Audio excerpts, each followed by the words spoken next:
যে নামাজ ছেড়ে দিয়েছে সে ইসলাম থেকে বের হয়ে গেছে। আর যে নামাজ ছাড়েনি, শত অন্যায় অবিচার পাপ থাকবে, আল্লাহর সাথে তার সাথে ক্ষমা চাইবে, আল্লাহ মাফ করবে, আর করবে না, প্রতিশ্রুতি দেবে, আবার মানুষ হিসেবে দুর্বল হয়ে যাবে, আবার আল্লাহর কাছে মাফ চাইবে, লজ্জা পাবে না, আল্লাহ আবার মাফ করবে।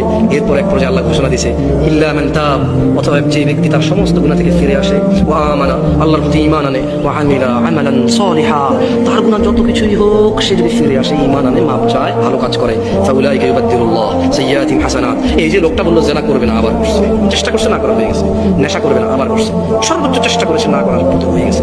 এই যে লোকটা নামাজ মিস করে ফেলেছে, চেষ্টা করেছে সর্বোচ্চ পড়ার, হঠাৎ দেখে গেলে মিস হয়ে গেছে। তো আল্লাহ কোরআনুল কারীমে সূরা ফুরকানে বলছে যে লোকটা ইল্লা মান তাব, হাজার সহস্র কোটি অপরাধ থেকে মাপ চেয়ে ফিরে আসলো, ওয়া আমানা, এরপর ঈমান নিয়েছে, ওয়া আমিলা আমালান সালিহা, মাপ চাইছে, ঈমান আনছে, কিছু ভালো কাজ করা শুরু করে দিয়েছে।